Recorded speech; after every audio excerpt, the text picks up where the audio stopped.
Jésus leur dit, et vous, que dites-vous? Pour vous, qui suis-je? Prenant la parole, Simon-Pierre déclara, tu es le Messie, tu es le Dieu, le Fils du Dieu vivant. Prenant la parole à son tour, Jésus lui déclara, heureux es-tu, Simon, fils de Jonas. Ce n'est pas la chair et le sang qui t'ont révélé cela, mais mon Père qui est aux cieux.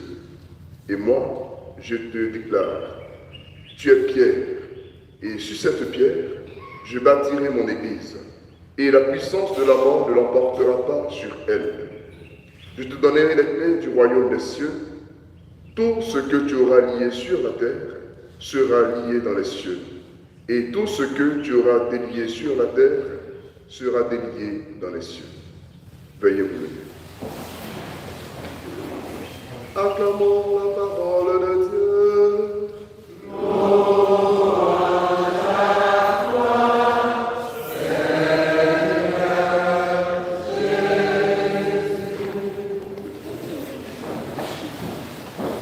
Chers frères et sœurs, pour ceux qui sont habitués au calendrier liturgique, ils se rendent compte qu'habituellement nous célébrons la chaire de Saint-Pierre le 22 février. Mais cette année, il y a une particularité. Le 22 février, nous allons célébrer le mercredi des cendres. Et donc, il y a que nous décalons, quand ce genre de situations se produisent, nous décalons la célébration pour la faire soit avant, soit après. Et pour cette année, nous l'avons fait avant, c'est-à-dire aujourd'hui 21 février. Et donc, n'ayez pas d'inquiétude, la date de la chaire de Saint-Pierre n'a pas changé, c'est toujours le 22 février. Cette année, c'est en raison du mercredi des cendres qui tombe à cette date que nous la célébrons le 21 février.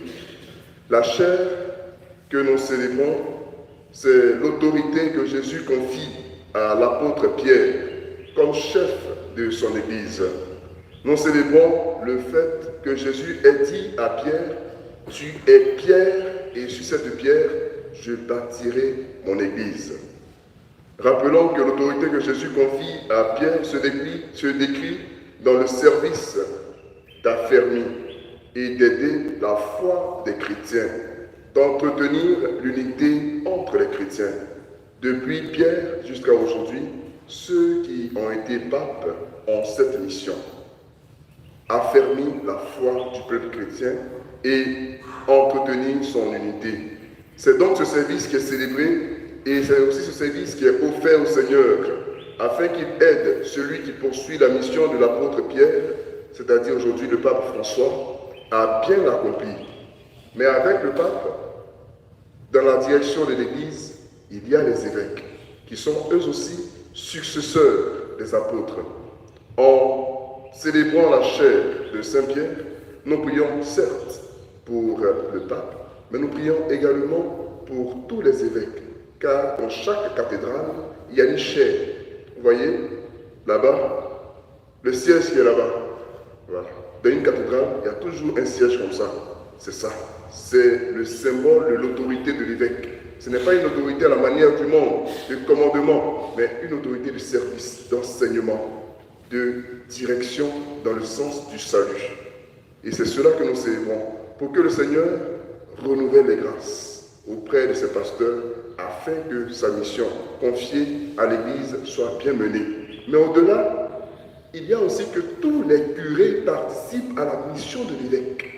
Parce que sur une paroisse, on peut dire, entre guillemets, le curé est l'évêque de la paroisse. Parce que missionné par son évêque. Donc en célébrant le pape, en célébrant nos évêques, nous célébrons aussi nos curés. Nous célébrons donc notre Père Ignace Aubé. Prions donc pour lui, pour que ce qu'il a à faire se déroule dans de bonnes conditions. Il ne s'agit pas toujours de critiquer nos pasteurs. Mais si nous les critiquons pendant 5 minutes, veillons à prendre au moins 1/10 de ce temps pour prier pour eux. Que le Seigneur nous aide et qu'il nous bénisse. Amen.